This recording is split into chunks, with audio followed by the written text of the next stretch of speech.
नमस्कार, आप देख रहे हैं लाइव 24 न्यूज़ बिहार। इस वक्त की बड़ी खबर मैं आपको बता दूं कि किशनगंज के सांसद डॉक्टर जावेद आज़ाद ने प्रेस कॉन्फ्रेंस की है। उन्होंने माफ़ कीजिएगा, वीडियो कॉन्फ्रेंस के ज़रिए से उन्होंने एक बात कही है। उन्होंने कहा कि किशनगंज में नफरत फैलाने आए गिरिराज सिंह का इसका कोई असर नहीं पड़ने वाला है।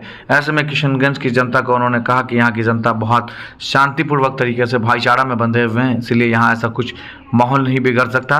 भले ही बीजेपी किसी भी तरह की हथकंडा अपना ले, पीछे से बीजेपी सपोर्ट कर रही है, तभी ये यहाँ पे नफरत फैलाने आए हैं, इसका कोई असर नहीं दिख सकता है। वहीं उन्होंने कड़े शब्दों में निंदा करते हुए उन्होंने कहा कि ऐसे में देश के गृह मंत्री अमित शाह जी को चाहिए कि ऐसे नेताओं पर लगाम लगाए और कड़ी कार्रवाई करे। एक तरफ अररिया के सांसद प्रदीप सिंह के भद्दी बयान से लोगों में काफी आक्रोश है। ऐसे में लोग अररिया में सड़कों पर उतरकर विरोध प्रदर्शन कर रहे हैं। पहले आपको हम दिखाते हैं, जावेद आज़ाद ने वीडियो जारी की है, क्या कुछ उन्होंने कहा है, और ऐसे में सवाल और प्रश्न चिन्ह भी खड़ा होता दिख रहा है। अस्सलाम वालेकुम, आदाब, नमस्कार, प्रणाम। मुझे दुख के साथ और बहुत आक्रोश के साथ ये कहना पड़ रहा है कि ये जो मौजूदा बीजेपी की सरकार भारत में और बिहार में, इनके कुछ नेता वो चाहते हैं कि हमारे यहाँ जो सीमांचल में सभी भाईचारगी से रह रहे हैं उनको हजम नहीं हो रहा है। वो चाहते हैं कि यहाँ पे गलत यहाँ के बारे में मुल्क के लोगों को बताया जाए। तो मैं कहना चाहता हूँ माननीय मंत्रीगणों को कि मेहरबानी करके आप ये बांटने की राजनीति किशनगंज और अररिया, पूर्णिया, कटिहार में ना चलाएं, क्योंकि आपकी मंशा कभी पूरी नहीं होगी। यहाँ के लोग आपको कभी बर्दाश्त नहीं करेंगे और उसी का नतीजा है कि आपने यहाँ से कभी सफल नहीं हो पाए। यहाँ पे जो भी भाईचारगी से रहा है वो तरक्की किया है। मैं उनसे अपील करना चाहता हूँ कि आप अपने जो माननीय मंत्री हैं बिहार सरकार के और जो आपके प्रदेश अध्यक्ष हैं, उनसे जरा पूछिए कि यहाँ का क्या माहौल है। जब वो पिछले बार लड़े थे अररिया, पूर्णिया, किशनगंज से, उनको 80% वोट मिला था। किनका वोट मिला था? उसमें आप जानते हैं कि 60% इस एरिया में मुसलमानों का वोट है। अब उनको 80% मिला है तो मुसलमानों का वोट भी मिला होगा। अगर यहाँ पे इतना ही भेदभाव होता तो उनको तो 20% भी वोट नहीं मिलता, क्योंकि सभी हमारे हिंदू भाई तो उनको वोट दिए नहीं होंगे। हम ही को देख लीजिए, 4 लाख वोट मिला है तो 1.25 लाख हमारे हिंदू भाई बहनों का मिला है और मिलता रहा है, क्योंकि हम लोग यहाँ पे भेदभाव नहीं करते, हम लोग मिलजुल के रहते हैं। तो मैं चेतावनी देना चाहता हूँ और अपील करना चाहता हूँ कि इस तरह की नफरती भाषण यहाँ के बारे में ना बोलिए, क्योंकि यहाँ के लोग बर्दाश्त नहीं करेंगे।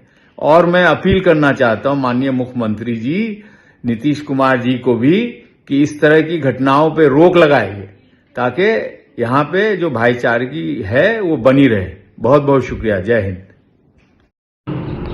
जावेद साहब ने बताया कि आखिर इस तरह के माहौल से क्या देश को नुकसान नहीं पहुंच रहा है, जहां उन्होंने कहा कि 60% मुस्लिम वोट, 20% हिंदू वोट के वोट से बन रहे हैं एमएलसी। बीजेपी के एमएलसी से जाके पूछिए कि आखिर कैसे बन सका है एमएलसी। वहीं उन्होंने कहा कि ऐसे में प्रदीप सिंह ने जो बयान दिया है, इससे कहीं माहौल खराब होने की आशंकाएं बनी हुई है। तो वहीं अररिया में लोग सड़क पर उतरकर सड़क जाम करके प्रोटेस्ट कर रहे हैं, तो लोग धरना पर भी बैठ गए हैं।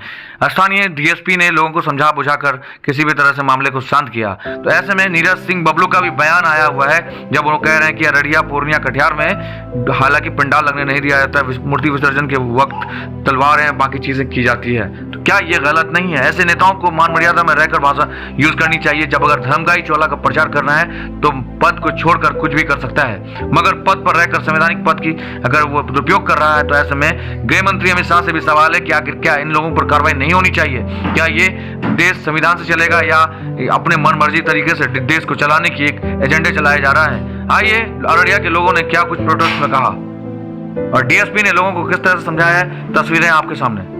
अगर हल्ला करने से तुम्हारा कुछ होता है तब पहले लो माइक देते हल्ला ही करो। अगर हम कुछ गलत बोले, अगर तुमको कुछ गलत बोले, जिस तरह से तुम्हारी सुरक्षा हमारे अधीन है, उस तरह से उस व्यवसायी और रोड पर चलने वाले की सुरक्षा भी मेरे लिए उतना ही महत्वपूर्ण है। आप पूरी बात बोलने दीजिए भाई। मेरे को वर्दी दे देते हैं, तुम जिला जवान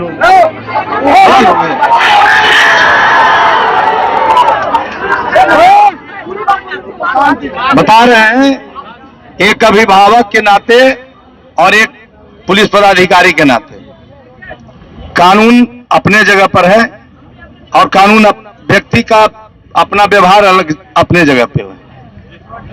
मैं किसी को दोषी और निर्दोष करने के बाद, आप जो है आपका ध्येय अच्छा होगा, लेकिन इसमें कई लोग ऐसे होंगे जिसका ध्येय खराब होगा। इसमें से कई लोग ऐसा होगा जो चोरी में गया होगा या केस मुकदमा किया होगा, उसका धारणा आपके धारणा से अलग होगा। वही इस ताक में रहेगा कखने डीएसपी साहब काम नहीं किए थे, एक ढेला मार लें। तो जब लोग चलते हैं ना तो उनका मकसद अपना अपना अलग हो जाता है।